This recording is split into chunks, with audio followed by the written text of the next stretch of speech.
or a proven track record of peace and stability? If that is the case, then Somaliland is a nation. And yet, this is a nation that does not officially exist. You won't find it in official maps. It does not have a seat at the United Nations, even though governments all over the world cooperate with it. This is the story of how Somaliland gained its freedom from British rule in 1960 by mutual agreement, and then gave up that independence to join a union with Somalia. Since the union, we felt that we were deceived. It was a failed union, which led to persecution and attempted genocide of Somaliland's people, and a savage war in which Somaliland once again had to gain its freedom. A long civil war of 11 years, where a quarter of a million of our people were killed. On May the 18th, 1991, Somaliland declared its independence once again. But it was not recognized by the rest of the world. This is the story of Somaliland's search for a rebirth as a democratic, independent nation-state. What I would say to Somali nationalists who always want one Somalia, you've got to do better than Somaliland. You can't expect to drag Somaliland down to your level. It is the story of how Somaliland went from almost complete destruction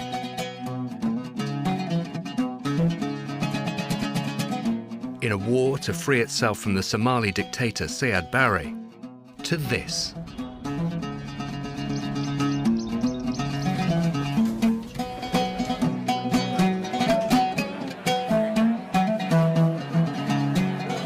Somaliland has risen from the ashes and now sees itself as a start-up nation. If you had been in Hargeisa 10 years ago, you could see the difference without even getting any statistics. You could actually just tell by how the city is transforming, what kind of businesses are running, the way people are looking, the cars people are driving. So you could see that the economy is growing and it's a place that's developing quite fast. Somaliland is positioning itself not just as a stable democracy, but as the entrepreneurial and free market hub of the Horn of Africa.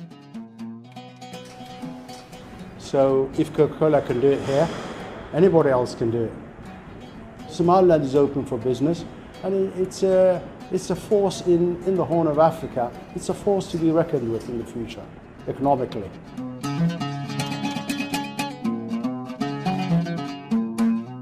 Somaliland stands on one of the most strategic commercial sea lanes in the world. It's why many people around the world feel that after 30 years, it's within touching distance of realizing its dream of being its own nation for a second time.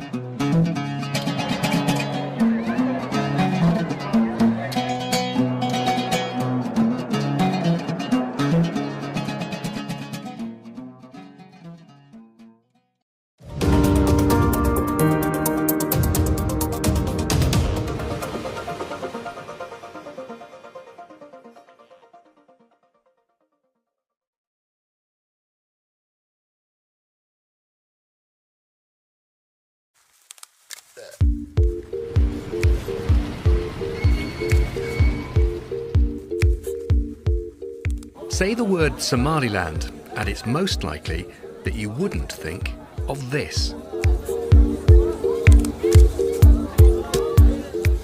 A country secure and stable enough where money changers keep their thousands of dollars of local currency on the street side without any fear or worry. You wouldn't think of a country where there's been only one terrorist incident in 30 years, a far better record than even countries like France and the United States. And you probably wouldn't think that it's a place where foreigners live and work freely, without needing an armed escort. I always smile when someone says, well, how safe do you feel? But I think anybody on our team, and there are now 34 of us here at the school, any single person on that team would tell you that we feel safer here than we do in almost any other place.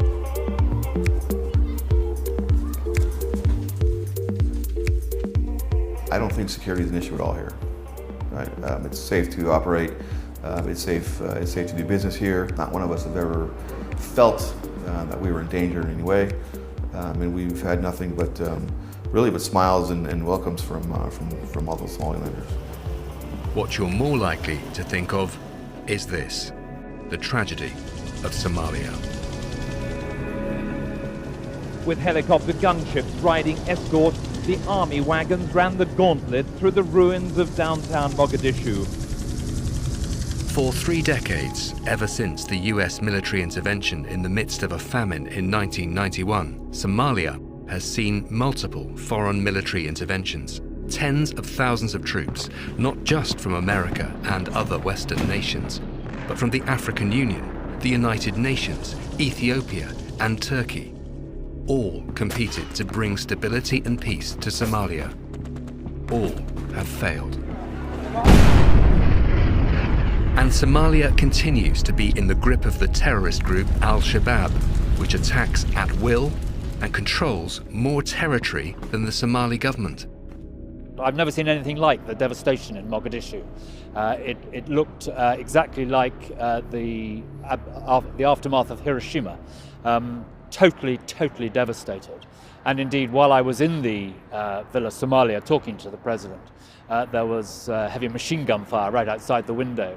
And that was such a normal event in Mogadishu that no one turned a hair apart from the protection people. Somaliland was completely different in every way. I mean, first of all, there was good democratic order. And I spent time in Hargeisa. I went on a bus through the streets there. So, you know, Somaliland is a very different kettle of fish from the rest of Somalia. Somaliland is a bit of a surprise to most people, because when they think of Somalia, and they often put Somaliland as part of Somalia, they think of all these apocalyptic stereotypes like war, 30 years of war in fact, famine, drought, pirates, all these sorts of labels. And then Somaliland is a place which, in fact, for the past more than 30 years has been pretty much peaceful. It's gone off on its own. It might not be recognized as an independent country by the rest of the world, but it certainly acts like one. Somaliland in the north, with its capital Hargeisa, and the rest of Somalia, with its capital Mogadishu, are 2 separate countries now. But they were also separate countries when they were first created. But what are the factors that have made Somaliland stable, peaceful, and democratic compared to its neighbour? The story begins with their colonial legacies.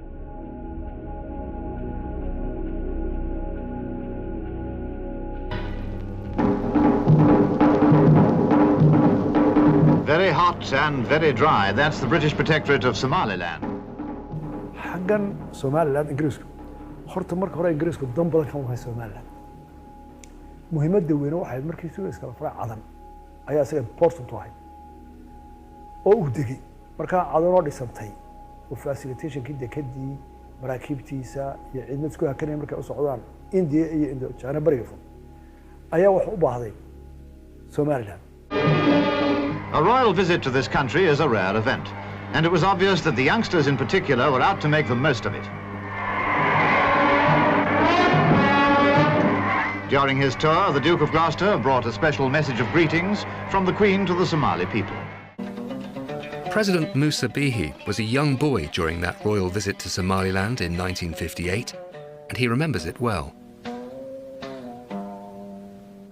لكن waxaan garanayaa xaflad calanka Ingiriiska oo la qaado marka dadku waa xaflad cajiib la diyaarinayay eventku ugu weyn aan arkay dawladeed maanta horta xiiso lahayd inkastoo haraad ugu diray wadadii oo in baan taagnayn waxaana iyagoo yaa cunu dhaafeen baa horta waxa maana arag caruur xirkay laakiin waxa la keenay bariga event aan dib ugu soo noqon Somaliland aan dib u arag bright kale.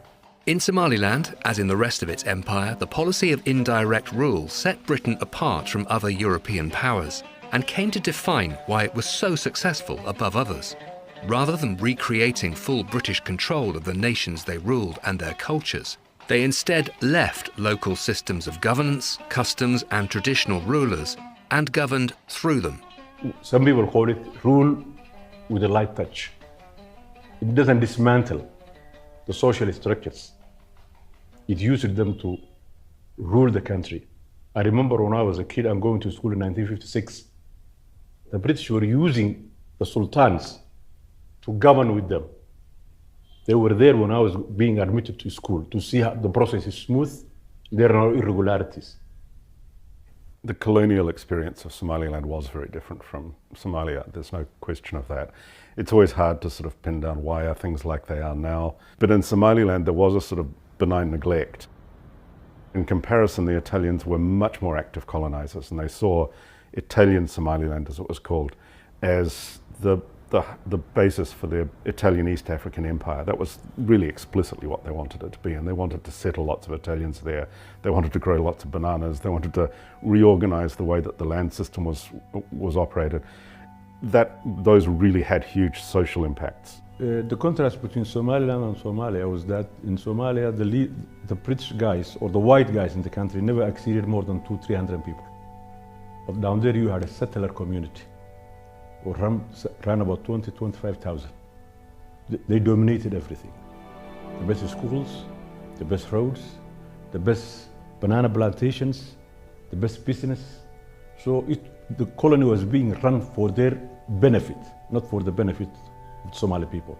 And here we had only not more than 300 people at any time, including the police and the military officers. So that's the contrast. During that Italian era, the Italians had systematically dismantled this traditional clan system. And they did so because they wanted their Italian system to take over. The British, because of this light touch protectorate approach they had, used that system. The British didn't dismantle it, they saw the attributes in it and they turned it to their advantage and made those elders accountable to them, the British. So it wasn't a formal colonization process at all. It was an arrangement of mutual benefit. Hamish Wilson's family has long connections with Somaliland. His father won a Victoria Cross, fighting alongside his colleagues of the Somaliland Camel Corps against Mussolini's fascist forces. My father was serving in the King's African Rifles and later became commanding officer in the Camel Corps. But as soon as he arrived, he discovered actually, oh, the Somalis, these are very interesting people, and this is a very unusual country. And my father was probably fairly typical of the sort of people that in the British government who ended up there, because they were usually quite well educated, a little eccentric, not really fitting the sort of the normal mould. And he felt completely at ease amongst the Somalis. And he was shocked to discover there was really no more than a couple of dozen white administrators and officers in charge of the whole of Somaliland. Almost as soon as British Somaliland joined with Italian Somalia, it was clear that their union was an ill-advised one.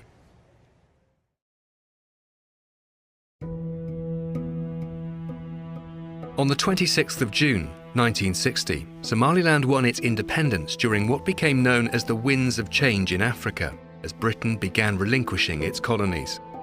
5 days later, Somalia won its independence from Italy.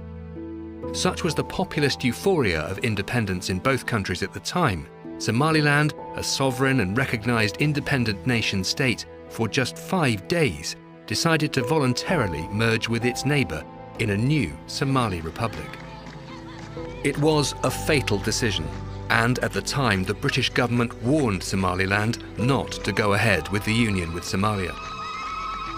With hindsight, it was a good advice. At least we would have waited 2-3 elections within Somaliland. It was some people call it a hasty marriage, and hasty marriage is always end in divorce all the time. Some unions work, some partnerships work, some don't. Some marriages work, some don't. The partnership worked very much at a disadvantage for the people of Somaliland. The people of Somaliland decided to get out of that union. Somaliland and Somalia have been left two very different and almost irreconcilable colonial legacies that would indeed make this a hasty marriage that would end in a bitter divorce. In Somaliland, Britain left intact the bones of an empowered society of traders, administrators and judges under a system of the rule of law, a lasting legacy which has sustained Somaliland ever since. The British did firmly believe in establishing a fair system of justice and also an exemplary education system. What they did manage to do was create these 3 boarding schools that Amoud, Sheikh and Deha.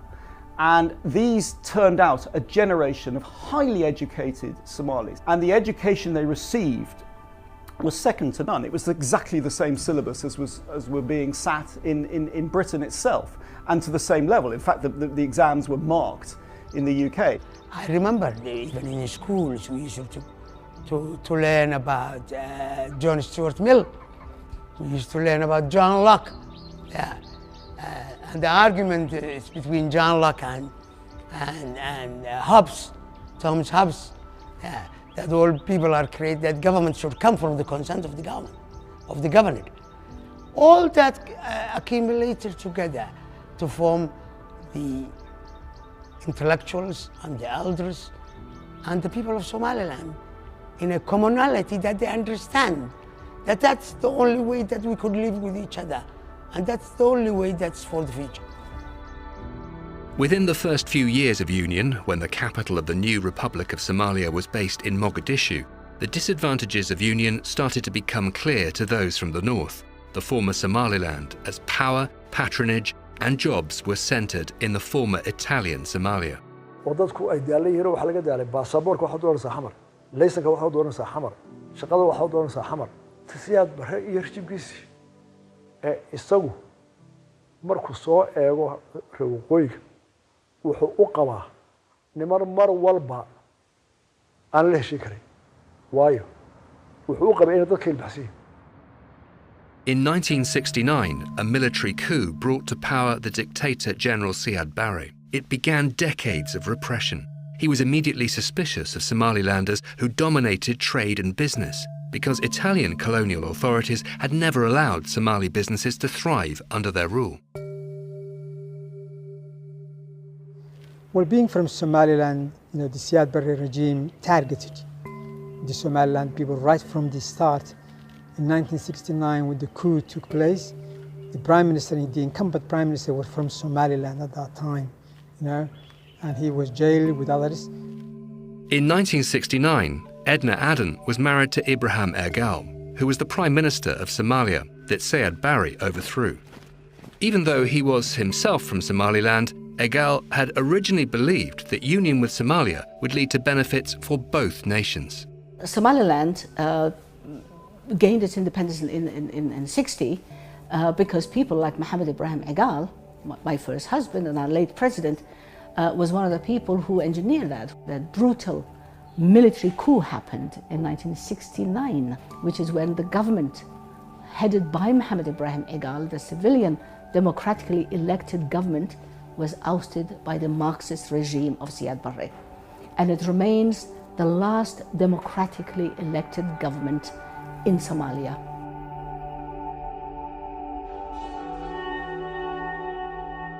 Mahmoud Tani argues Somaliland's elites were tied to a political culture based on the liberal ideals of British thinkers like John Locke, whilst the elites in the south were left a political system built by a fascist ruler. Most of the political elite in the south knew government as the government of Mussolini. Siad Barre was a fascist ruler, yeah. He directed his fascism against everybody in Somalia. But as Hitler directed more against the Jewish people, there were certain targets that Siad Barre was targeting more than the other people. It was a policy of extermination. Hamish Wilson was a unique eyewitness to the state of fear imposed on Somaliland. In 1984, he managed to get permission to cycle from Mogadishu to Hargeisa.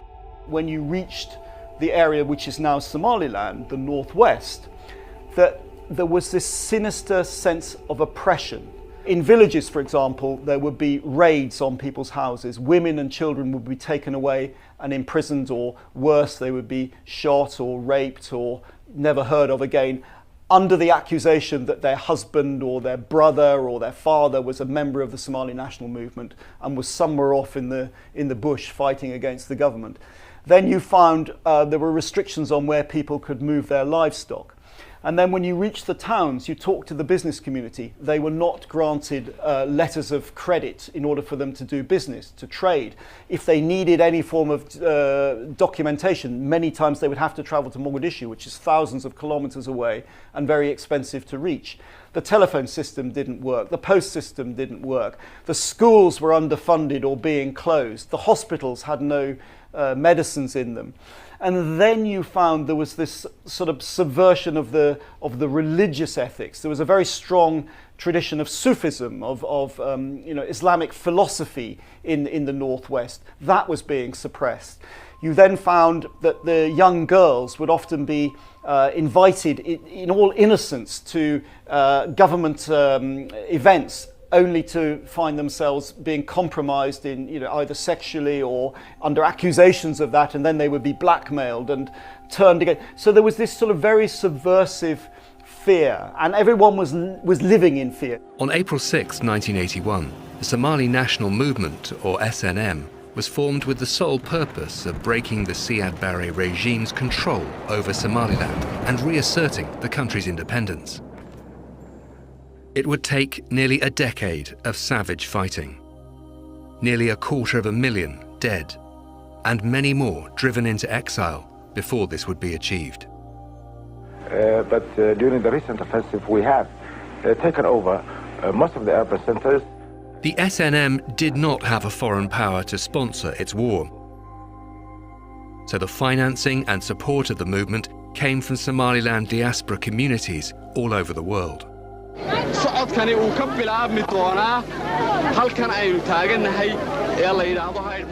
Hamish Wilson spent the majority of the war with the SNM forces reporting for international news organisations. The SNM was, I would call it, a subscription liberation army. They were probably the only liberation army that certainly I can ever think of in the world that was not officially backed by any foreign state or government. They were essentially supported by members of the extended clans that comprised the SNM. Virtually none of them were professional soldiers or had ever received any military training. There were tea shop owners, there were teachers, there were business people from the used to sell clothes in the market, or just random civilian people, and they were all there for the simple reason they were fighting for their freedom. Siad Barre specifically targeted civilians because it was only by punishing the civilians that supported them that he could defeat the SNM.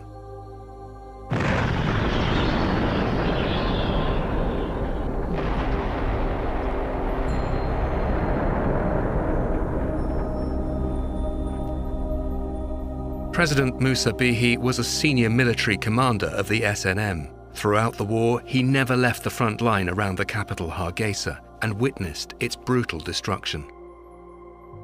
horta Hargeysa waa joogeen stateski waan soo galay maalmihii u dambeysana anoo dhaawaca laga saaray haddana maan fogeyn halkan maa joogay 7 kilomitir barre magaalada kama fogeyn 3 sano dusha laga dagaalamayay kama jiidan uman ku jiray magaalada Hargeysa markaa magaalada waxay ku sugan tahay iyo baabaeeda qofku u dambeeyay ka tagay markii la garaacayay dhex fadhiy baa tusaale ku soo magaalada waxay ku dhacay for the record markaa maxaana lagu dalbaday waxaa lagu dalbaday 2 diyaaradood oo maalintii isu wadaarta markaa maalintii ugu yaraan 4 saacadood bay garaacay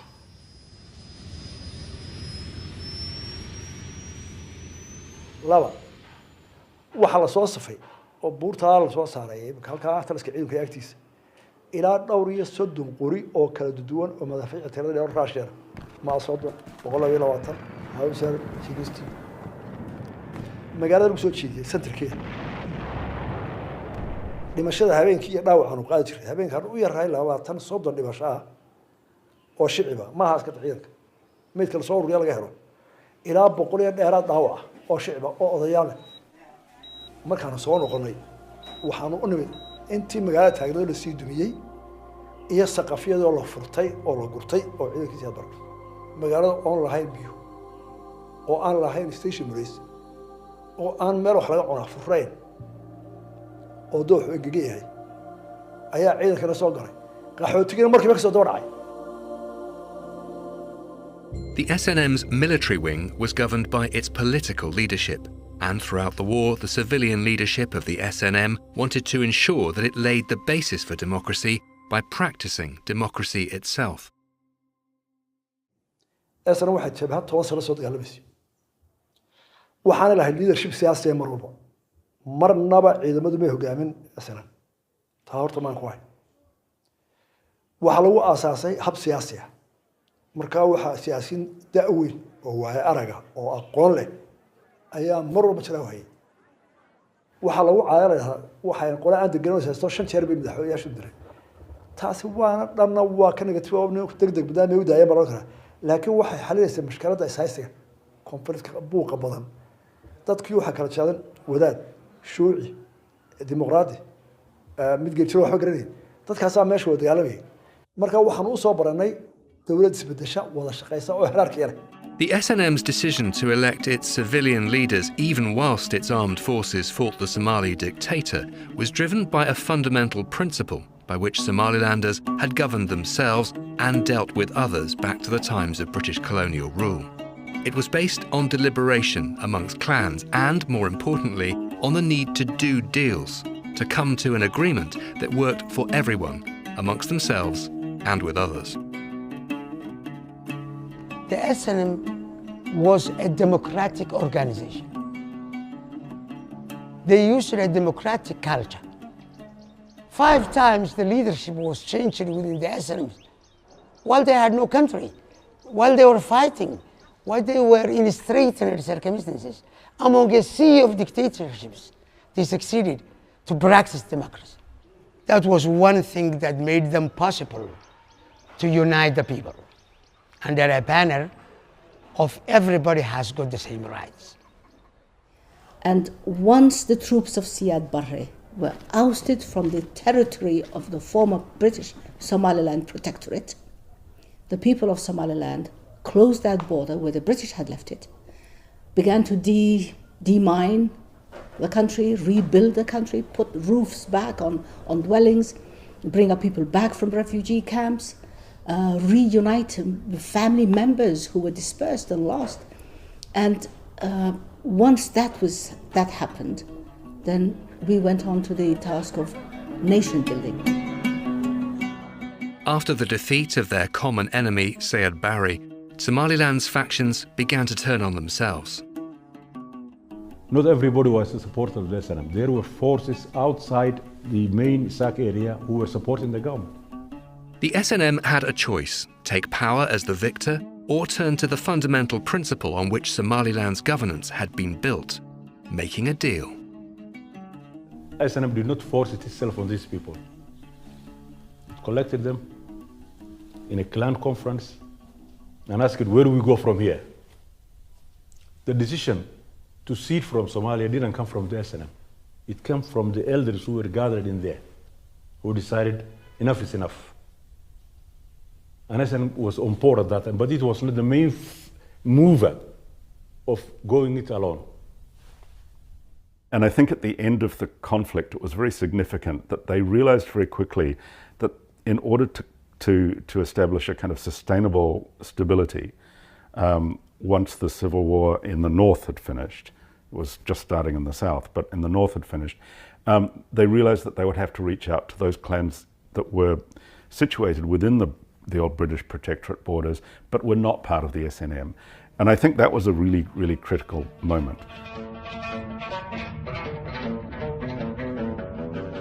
The SNM did something that was unique in modern Africa.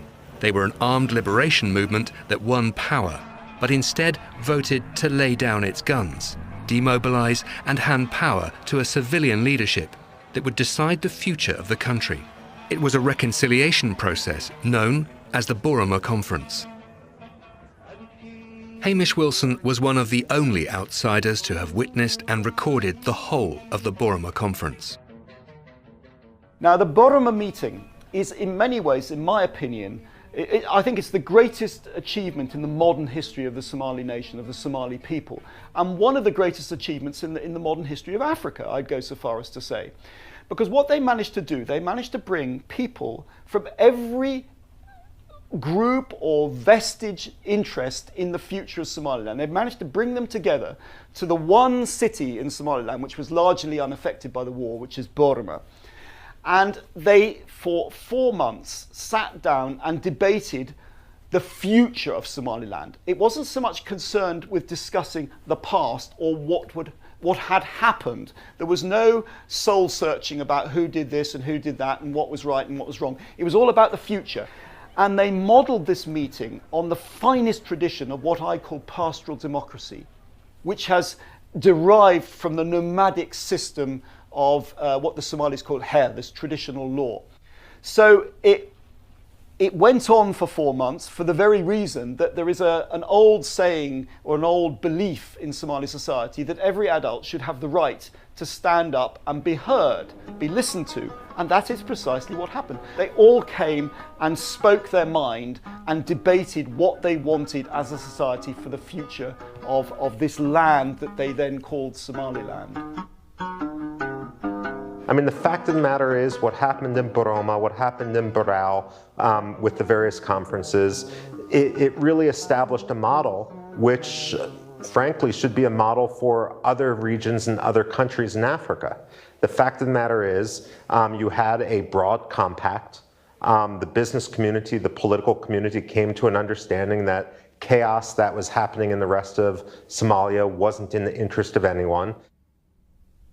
And I think the cumulative effect of all of those negotiations were that they ended up with what has turned out to be not undisputed, but quite a robust kind of settlement for Somaliland. And that's really what Somaliland's built on.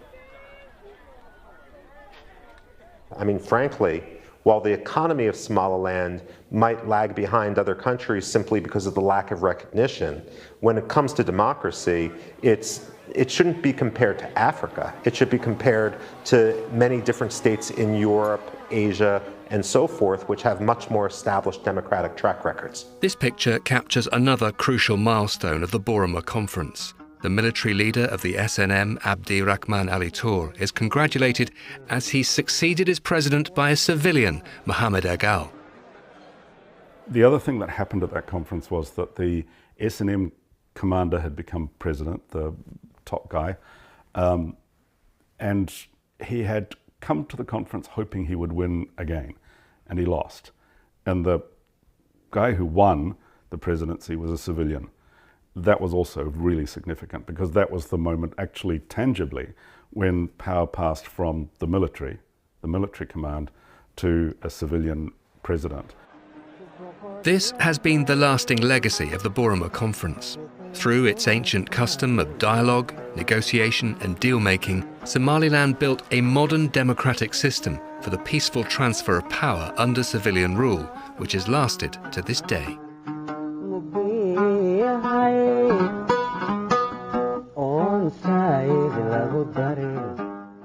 But that system was severely tested in the presidential election of 2003, which brought Somaliland to the brink. The contest was between these two men, incumbent President Riale and opposition leader and former head of the SNM movement, Ahmed Silanya. The one-man, one-vote election saw over 500,000 ballots cast. Once every vote was counted, the incumbent President Riale had won by just 80 votes, a result opposition leader Silanya challenged. Could Somaliland's fragile democracy survive? At that time I was the deputy speaker of the House, and the rest of the elders delegated me to go and meet with President Ahmed Silanya. I remember it was a very nerving thing. We met alone outside town. He voiced his concerns, we voiced our concerns, and the decision was that to leave it to the courts, even though he had no trust in the courts. His supporters, die-hard supporters, were advising him never to accept that. أنا waxaa xisbiga kulmeenkii u joogay tirada Silaayo wuxuu yiri wariyaalaheen aan iska aqbalo intii la isku jabiraha أنا رجل ديدي مرة إسرائيل كوري دجال لما رأينا وحنقول دور شيء هلقوا عليه وعض هاي تنستحمى هاي نوح الله هنا لك شغل على Let me take a swipe at my friend here now, Musa. I don't think he would have accepted that if he was at that time in Syria's place. That was a swipe at my friend. نوح الله هنا لك شغل على ما بقبل كره وعضان ما. But I think the international community and the world knows that the role he played. He categorically said, Hargeisa won't have a green line where my forces control one part and the government controls one part. runtii siraayana maalintaa isagu keligii wuxuu istaagay mar walba kolba cid ha raacdee war miska sii daynaa buu taagna xataa mar buu ayaan garay hadalka yidhi war aniga kursigayga lagu dagaalami maayo nabadda aanu qaadan. He accepted to save the country. And actually, I'm a witness to that. His surroundings, people who were surrounding him, all refused the issue. But he had the guts to overrule them and said, no way, we're not going back to the civil war of 1994. boqolka badalka waxay u qaraan arday odayaasha halkaan soo dhigano ay xag dhaqan ka mareen shan sano waxaa maahe aanu aqbal dalku ha jiro. Somaliland did endure. Its democracy proved resilient. Somaliland faced an existential crisis, a moment when it had to choose between civil war and reconciliation. Being that close, 80 votes, well, anyone can contest 80 votes. You know, there might be any number of reasons why you would find a few here and there. And so Selania really did have a lot of pressure on him to decide whether he was going to concede defeat or not. I'm not trying to paint him as some kind of saint. He wasn't. He was making a political decision.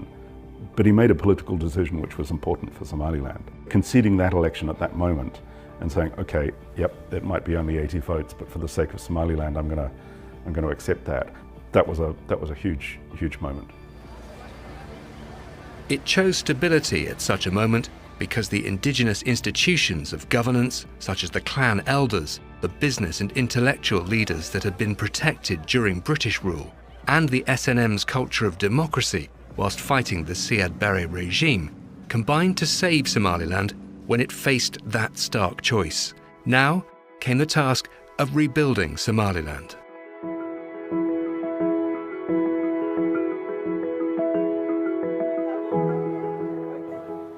I remember back in 1991 when I was here in Somaliland, there was no telecommunications here in Somaliland, and you had to really travel to Ethiopia or go to Djibouti in order for you to make an international call. In the first 10 or 15 years, it was tough because the whole country was destroyed. There were no homes, there were no roads, no schools, no universities. We spent our lives, especially in the first 2 decades, rebuilding the country, rebuilding the infrastructure, especially from the grassroots. In the first 2 decades, there would be next to no aid. The country was unrecognized and overlooked by the international community. The generation that was born and grew up through those years want to forge a very different future for it. I grew up with Somaliland. My age is more or less the same age of Somaliland. And it's not only me, there's another Somaliland, young people who are, grew up with their country and now in a very good level. Maybe they're business people, maybe they're politicians like me. So my country, I believe my country, Somaliland, offered me a lot. I have got peace where I can study. I have got a peace where I can have my normal life. The generation today are working as hard as possible because once you build something good, you have to maintain it. We depend on ourselves. We got to where we are on our own. Somaliland aad bay isku bedeshay. Anu xagga ma ka dhashay marka waxaan garanayaa wadanka burbursan iskuuladeena marka yar yareen burbursanaa waxaan samayn jirnay kuraasi iskuulka markii la qoray kuma fadhiisan jirin daasad baan ku fadhiisan jirnay laakiin marka carruurta yar hadda iskuulada tagtaa basas baa qaadaa kuraasi bay helaan cunto fiican bay iskuulka ka dhex helaan anu even waxaan xasuustaa iskuulka markaan dhigan jiray iskuulkayga xitaa suuli hablaha muu lahayn marka hadda markaan arko nolosha si isku bedelayso walaahi meel fiican bay maraysaa waanan arkaa isbedel maalin kasta soo kordhaya maalin kasta. This is the remains of a technical college in the Somaliland capital Hargeisa shortly after the country's self-declared independence in 1991. There are many ways to measure a nation's progress, but this remarkable school on the outskirts of Hargeisa today gives a glimpse of how far Somaliland has come by itself, with virtually no international assistance or intervention. I'm Trudy Hall, and I am delighted to be the headmaster at Abarso. I actually spent about 42 years in the United States in a career in education with degrees from Harvard and Duke. Abarso School was established in 2009 by Jonathan Starr, a financier at a hedge fund on Wall Street, with an extraordinary and scarcely believable mission: to provide a world-class education in the middle of Somaliland, a country which doesn't exist, to students who had never seen the outside world and were mostly from impoverished backgrounds, to become the future leaders of Somaliland. The idea is a wild one. The idea is that you bring over people who want to, from a service point of view, be here and educate these young men and women so that they can move on to go to colleges across the globe. It's a co-educational boarding school, and its graduates have gained places at some of the best universities in the world: Harvard, the Massachusetts Institute of Technology, Georgetown, Amherst, the American University of Beirut, and much, much more. Every day here they hear messages about you are to be a leader, you are to be proud of your country, you are to be equally as fluent in both Somali and in English, because if you are going to be the translators of your culture to the outside world, you must be able to speak and write in Somali and in English. We want you to be grounded here in an ethic of service. The expectation is what you are getting is so unusual in terms of the gift of an educational opportunity that it is your responsibility to give back first and foremost. Over 30 young Americans have moved to live in Somaliland and teach at Abarso. In doing so, they are witness to the safety and stability Somaliland offers to foreigners from around the world, who form an increasingly large expat community. I'd say my experience has been, nothing short of amazing. I've been welcomed with open arms by the people here. Even going out on like a 20-mile run, I'll, stumble upon, a nomadic group living in the middle of nowhere, and they'll ask me to come in and sit with them. There is great hope for this part of Africa, for this corner of Africa. This is a stable corner of the world that is doing many things right now. And they're doing it through their own creative problem solving. Abarso School provides a snapshot at how Hargeisa and the rest of Somaliland has become a diverse melting pot. Westerners, as well as communities from Kenya, Ethiopia, Yemen, Syria, and other parts of Somalia, have slowly begun to create a vibrant, open, and diverse cultural space and dialogue. One symbol of that is the National Library in Hargeisa, which was the brainchild of one man. I am the original founder of the National Library, which we built through the fundraising from the Somaliland community all over the world, from UK, the Middle East, America. And we haven't asked any aid from any international NGO or international community. And we raised the funding for that library through ourselves. And that's the way we built in Somaliland. Thousands of young boys, girls and boys, they are visiting every week. And it's a place to socialize, a place they can educate themselves, a place to learn, and also we have a lot of debate and discussion about the social issue, political, and so on. Another symbol of Somaliland's increasing openness is the Hargeisa Book Festival, now the largest literary festival in the whole of East Africa, attracting 20,000 visitors every year. Jama Musa Jama is its founder. So we created this space to show that Somaliland is ready to welcome to the world. And the reason is just to see how these young people can appreciate their identity, their history, but most importantly share with the rest of the world where they are going to.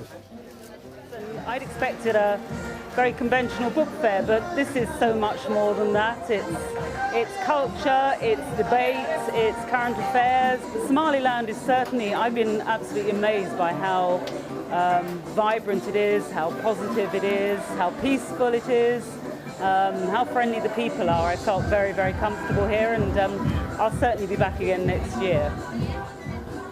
Cultural diplomacy plays an important role to tell to the world that there is a place called Somaliland. But cultural diplomacy and Somaliland's stability over the past 30 years has not brought it the one thing that it's wanted the most: international recognition. The rest of the world sees Somaliland as still being part of Somalia, where the UN and international powers have committed billions of dollars in aid and military assistance, something Somaliland has not seen nor sought. Somaliland had very fortunate, has been very fortunate in that it has been neglected by the international community. The international community was focused on the disaster in the south, while we had to tinker in splendid isolation. That's what I call it. You would have thought the UN would have been particularly interested in any grassroots indigenous attempt to solve their problems, to create what you might call now a roadmap for the future. But quite the opposite, because the UN was entirely focused on the concept of government in Mogadishu, and they believed that their plan for the future of Somalia was the only one. Somalia has kind of suffered because there's been so much international intervention, which at times hasn't really helped it along the way, whereas Somaliland has done things very much on its own terms and built things much more from the bottom up. All the successes that Somaliland had had in disarmament and demobilization, which they'd done without any outside intervention, was not being rewarded. Quite the opposite. The more insecure Mogadishu becomes or has become, the more money the international community puts into it. There's so much self-interest in the system not working because too many people are making money out of it not working. But non-recognition has been immensely damaging to Somaliland on almost every level. Despite its self-made progress, it remains cut off from the international trading and banking system. Its citizens are unable to travel on their passports, and it's denied Somaliland access to every international organisation. It prevents Somaliland from playing a role in helping to bring the stability it enjoys to Somalia. Well, the independence of Somaliland will help Somalia in many ways. To start with security. We have a shared security problem in this country. And if Somaliland was recognized, we would have been in a much stronger position to not only secure Somaliland, but also help secure Somalia. That's one way. The other way is, I think, politically. I think if Somaliland was recognized, Somaliland would have played a much stronger role in stabilizing Somalia itself. I mean, we know the culture, we know the people, unlike the international community, which has been trying to fix Somalia for the past 30 years, which haven't managed yet. A lot of intellectuals and academics talk about international law, but even within the United Nations building, what really defines relationships between countries are interests.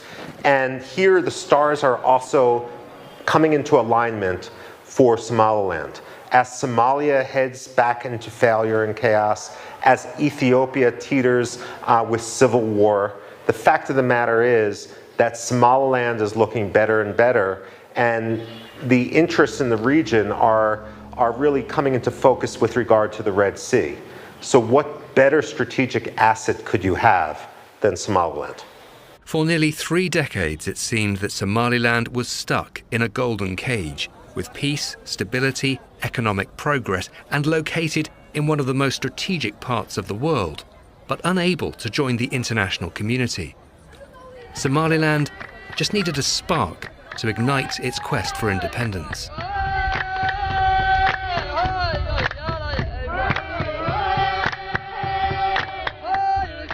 That spark came in May 2016.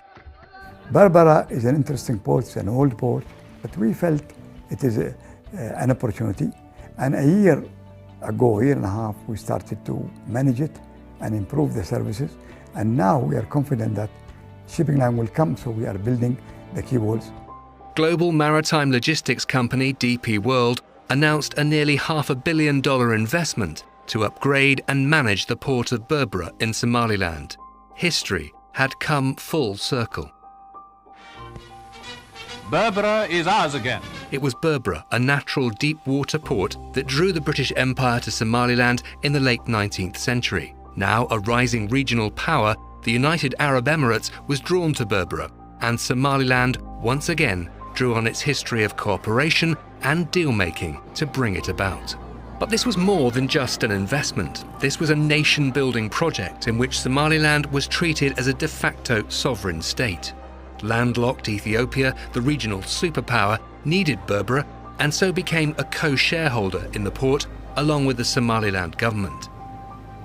Furthermore, the United Arab Emirates Sovereign Wealth Fund agreed to build a new highway from Berbera to the Ethiopian border, known as the Berbera Corridor. The investment of DP World, this massive investment that they've made in the port at Berbera, which does have huge potential but has kind of lain rather, not neglected because it's active because of livestock and other exports, but it's a pretty basic place. And now you've got this massive international company. So it is very significant and interesting that such a massive company was prepared to sign a deal with a territory that doesn't exist on the United Nations list of formal countries. Ahmed Gele knows more than anyone how bringing a global company to invest in Somaliland can be a catalyst. He convinced Coca-Cola to build a plant here, and he was also partnered with Maersk Shipping Line and DHL in logistics. He believes the DP World investment will lead to a commercial chain reaction in Somaliland. Somaliland is very lucky to have DP World operating in Berbera. It's a quality operator who operates in over 70 ports around the world, the #1 in the world. So we're very lucky to have them in Berbera working. Of course, we have to put the infrastructure in place. We have to put the roads. There'll have to be a railway, the free zone, and so on and so forth, a major airport. But all that, I think the first step is the port. Once we have a modern port, then I think the rest will all follow in and it will fall into place. It's one thing for a multinational to invest $500 million in Somaliland, but it's a vote of confidence on a much bigger scale when one individual says he's putting $500 million of his own money into Somaliland's human development. Ismail Ahmed is one of the leading fintech entrepreneurs in the world and voted the most influential Black Briton in 2019. He's from Somaliland and has launched a foundation towards the country. I think the focus for Somaliland is to demonstrate to the rest of the world, particularly to Africa, that this is a unique success story, a success story built by Africans rather than something that was based on international aid.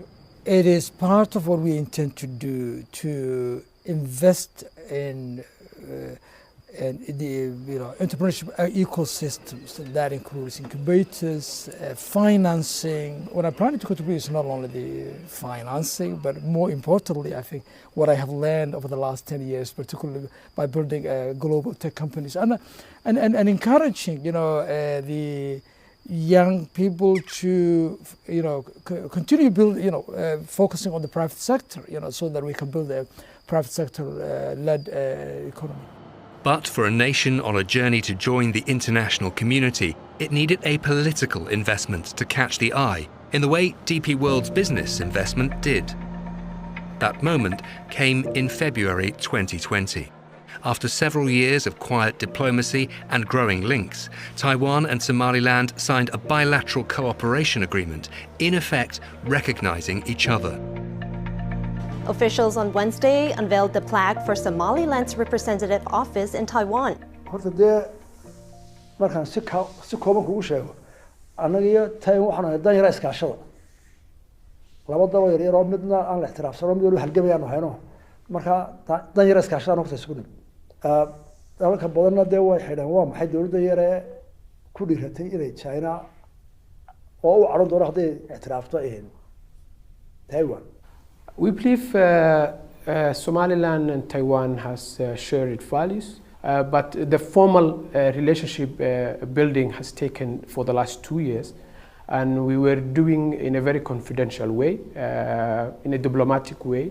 We did not announce anything about our relationship unless we reach the final stage of signing the formal agreement.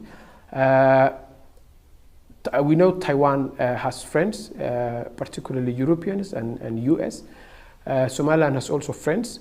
As far as I know, US was on board our relationship, the relationship between Somaliland and Taiwan, and I think they have the endorsement. Taiwan has got the endorsement of the US to sign relationship agreement with Somaliland.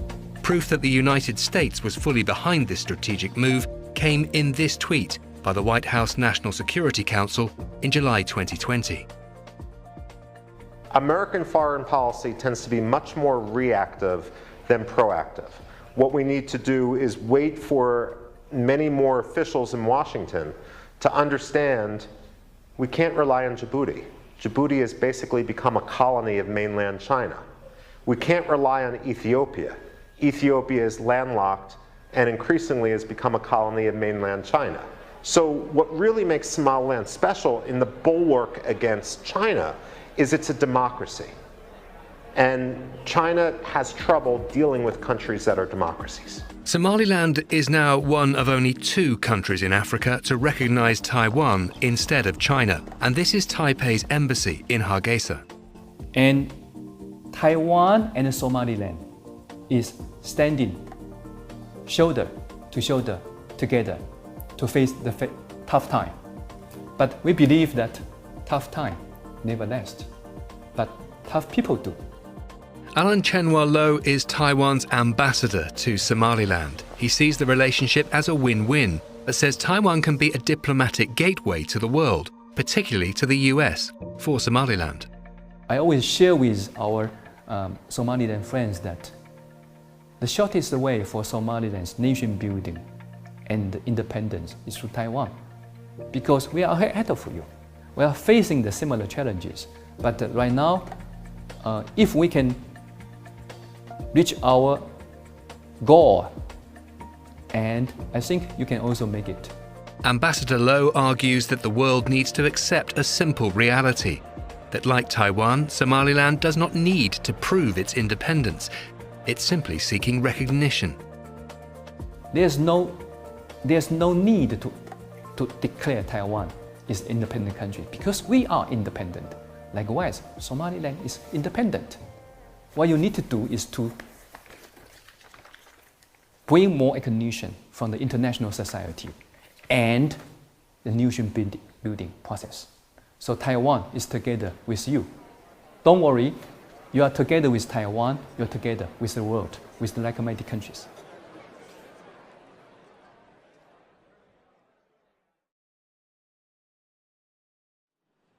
But despite all this, Somaliland remains technically a part of Somalia, a country which is still in the grip of almost daily violence and political upheaval. And in the run-up to Somaliland's 30th anniversary of self-declared independence, the situation in Somalia reached its most dangerous point for decades.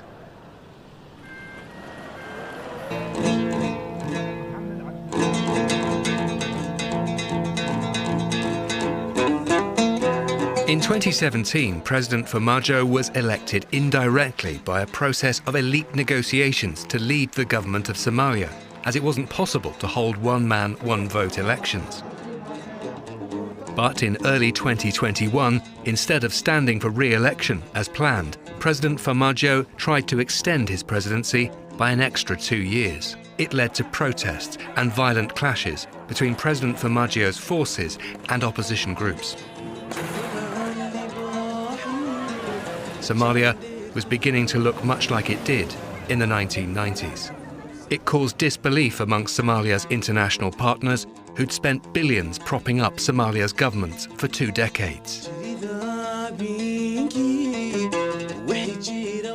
Tibor Nagy, a career US diplomat focused on Africa for nearly 3 decades, was, until early 2021, the US Assistant Secretary of State for African Affairs, overseeing US policy across the whole continent. What's the definition of insanity? When you expect different consequences from the same actions? I mean, as far as I'm concerned, the international community has been consistently fooled by Somalia. And this time, I have to say, we were fooled again, because lo and behold, President Farmajo wants to stay for another 2 years in power.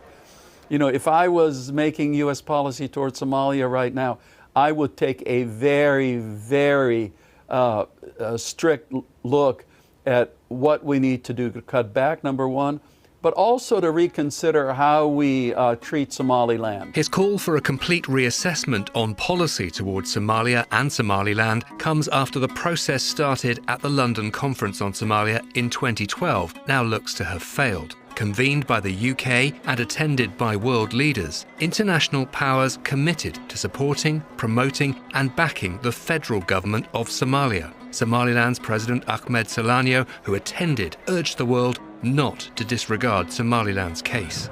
We in Somaliland have been fighting to get the international community to accept our cause of standing on our own. We have been fighting for independence for a very, very long time, and we have established a stable government, a stable democratic government, peaceful in the region, and we are trying our level best to engage with the rest of the international community. Despite President Solanyo's pleas, the world doubled down on a strategy of unifying Somalia and seeing Somaliland as part of it. Under David Cameron's leadership, we had a big Somalia conference in London, which I organised, and it really was a time of great hope. And we basically said 4 things. There was a bargain to be had between the international community and Somalia in terms of their constitution from the top down, in terms of governance and accountability from the bottom up, and in terms of injecting systems, which meant that all the money that was raised through taxes, principally from the airport or the ports, wasn't stolen through corrupt acts, and also strengthening the forces of law and order through the African Union and through the contribution that Britain and America were making militarily. But 10 years later, most British and American officials and analysts say that strategy failed and needs to be rewritten. It was policy by wishful thinking, as far as I'm concerned. I mean, even something ridiculous like raising tax revenue. I hate to say it, but my understanding is that Al-Shabaab raises more tax revenue in Mogadishu than the Somali government. British and other international powers recently have I think they're coming to realise that their investment in Somalia, it hasn't really paid that many dividends, and they're also, I think, coming to realise that they will not be able to defeat Al-Shabaab militarily. We did make very good progress for the next few years, but alas, today that progress is in reverse. And it's a very great pity. The fact that Somalia is going backwards is not just a local issue, it's a big international issue, because it affects, pollutes and corrupts the region. To me, it is blatantly ridiculous. It is based in no way on reality, and it desperately cries out for a dramatic reevaluation of U.S. government policy towards Somalia. But British and American officials now believe it's no longer enough to change policy towards Somalia. The international community also has to drastically rethink its engagement with Somaliland. Well, my position is we absolutely should look at some kind of a formal relationship with Somaliland, because it is a state that works. I got to know the very first president when I was ambassador in Ethiopia, and he was beyond frustrated because he said, "Tell me again, Mr. Ambassador, that if I had a terrorism problem, then the United States would cooperate with me. Is that correct?" I said, "Yes." But because I don't have a terrorism problem, the United States, so they don't get any foreign assistance. They are a stable, working nation, and they conduct elections. You know? So to me, it's a no-brainer, and they have a historical point to make. That Somaliland is essentially a self-governing, independent nation. Of course, there's this difficult tie with Mogadishu and with all the corruption, the fighting, the blood, and the horrific things that go on there. And the sooner that is untied, the better, in my political opinion, because it can't help Somalia. It doesn't help Mogadishu. They won't listen to anything, globally or locally.